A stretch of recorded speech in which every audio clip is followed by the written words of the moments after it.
Magandang araw sa inyong lahat, friends. Ayan, at for today's videos, titestingin na po natin ang ating ginawang used oil kalan. Eto na nga po, nilalagyan na natin ng tela na cotton. Ayan po, at napaka-importante po nito ang tela para po ma-regulate ang kanyang pagdingas.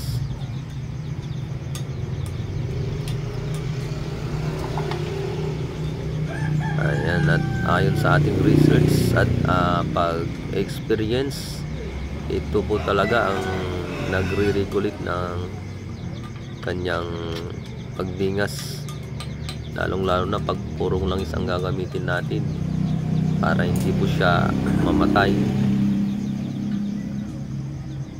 Ayan, at lagyan po natin ng krudo na may gasolina po yan. Yan po ang mabilis nating pangsindi. Kapag purong langis nga po ay napakahirap sindihan pag hindi po siya mainit.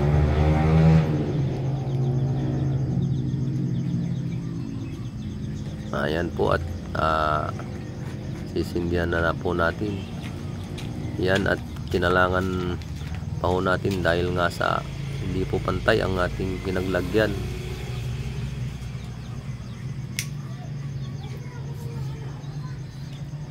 Eto po, at mula sa DIY ay ginawa na rin nating source of income na rin po ito, pangdagdag sa income. Ginawa na rin po natin siyang small business.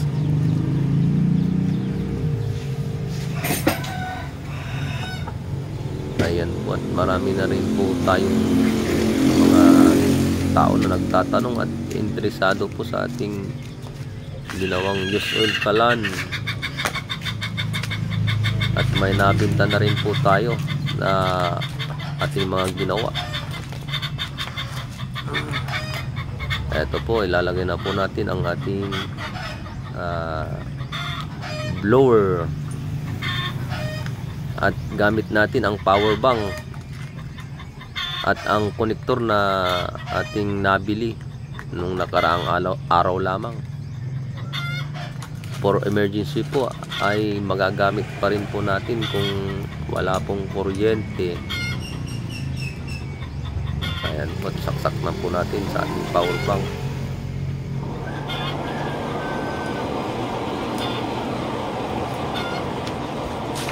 At itaob na rin po natin ang ating langis sa ating built-in oil dispenser.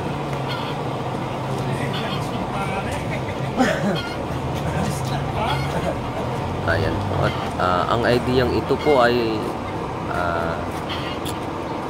na-research po natin sa YouTube ni Mr. Arnold po Isma DIY 2.0. Yan, pwede po siyang i-search at suportahan po natin ang kanyang channel. Ayan, at ito rin po ang ginawan po rin natin ng safety cup para po siya ay hindi po siya lumiyab. Anti-liyab po ang purpose nito, dahil sa ating experience, pag wala pong takip ay napakataas po ng kanyang pagliyab. Hindi po siya safe gamitin, lalong-lalo na sa loob ng bahay. Ay baka makasunog pa ho tayo ng ating bahay pag wala pong safety cup. Ayan po, at halos lahat po ng ating mga binenta ay nilagyan po natin ng safety cup, at tinuro rin po natin kung paano siya gumana at gamitin ang ating ginawang used oil kalan. Ayan na nga po, at pinapainit na po natin. Ayan po. at babaga rin po yan. Mga ilang minuto po ay aapoy na rin po yan ang ating nilagay na safety cap.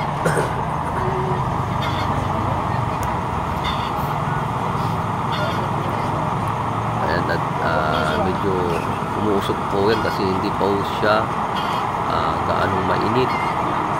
Pero pag mainit na po yan ay wala na po siyang usok. Ayan, unti-unti na po siyang nagbabaga na po ang ating nilagay na cup.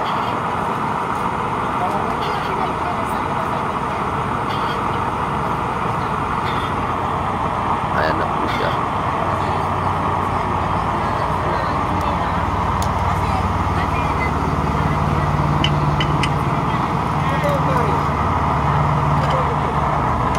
At syempre ilagay na rin natin ang ating pot stand na galing sa ating lumang burner. At sa ating mga na-dispose na ating ginawa ay sinama na rin natin ang pot stand na bago po na in-order natin sa online. Pero yung iba ay hindi na po kinuha dahil nga daw ay mayroon na daw silang lumang burner at kukunin ng araw nila ang stand ng kanilang lumang burner ng LPG. Ayan po, for emergency po, pwede po siyang gamitin pag may power bank po kayo at USB connector. Ayan, at na-order po natin yan sa online.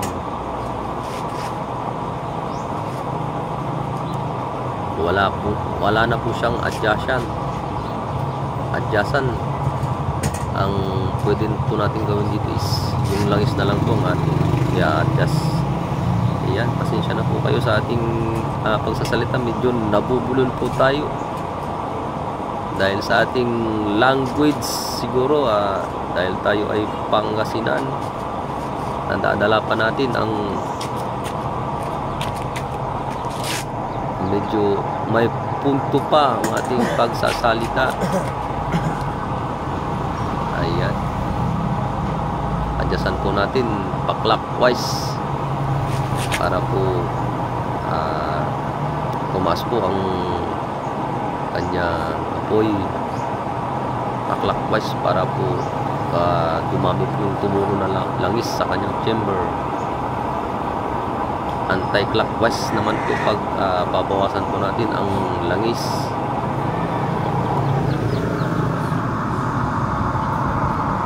Ayan, sa mga nauna nating ginawa is malapit po ang kanyang tubo at yung kanyang oil dispenser. Pero ito po ay medyo nilayo po natin ng kaunti dahil sa umiinit po ang kanyang pipe at dinadamay niya ang bote, kaya ngayon ay nilayo na po natin at okay na po siya at hindi na po siya umiinit.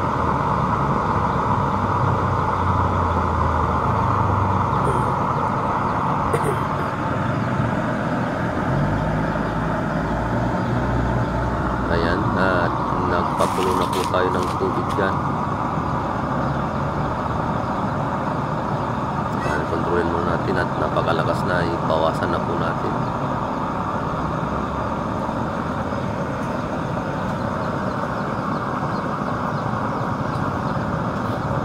Ayan po ang nabawas sa ating langis. Halos 1/8 lang po sa ating bote.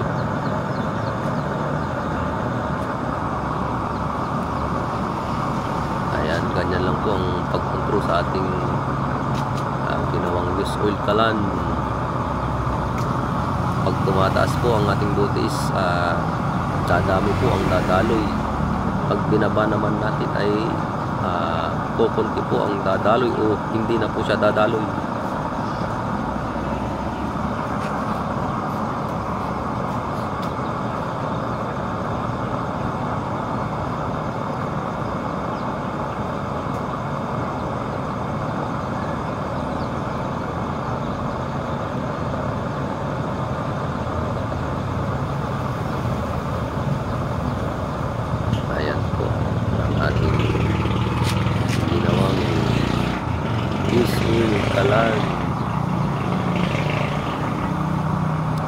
na hindi na ginagamitan ng kuryente, power bank, pwede kahit saan po natin siya dalhin, pwede po sa bukid basta may power bank lang po tayo.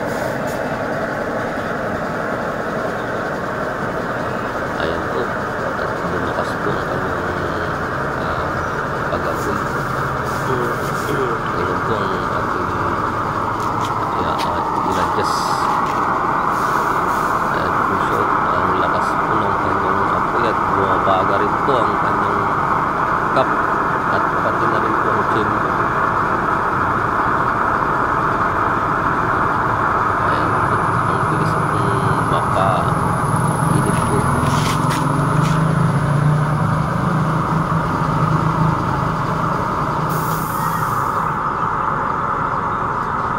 Ang kagandahan nga lang po dito is kahit wala pong kuryente ay makakaluto pa rin po tayo.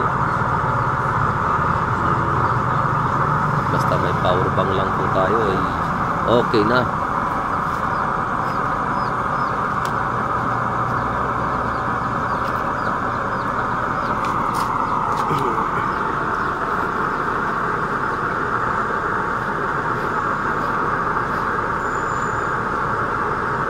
Ayan po ang apoy ng ating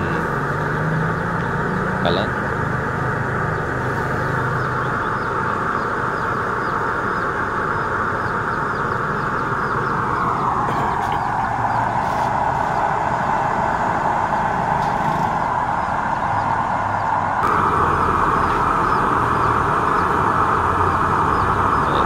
Napakalakas pa rin po siya. Hindi po siya pumapalya.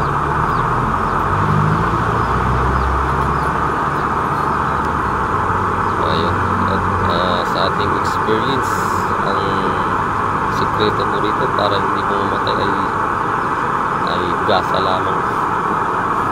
Yung cotton na gasa na ating nilagay sa ilalim, iyon po ang nagpo-control sa kanyang langis. At kung wala po yun ay tumitigas po ang langis at nagsasanid po siya na mamatay po ang kanyang apoy. Ayan na nga po at kumulo na po ang ating pinapainit na tubig.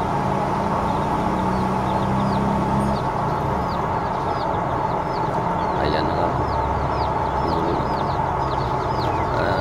Ayan po ang ating tasting ng ating ginawang used oil kalan at okay na po siya.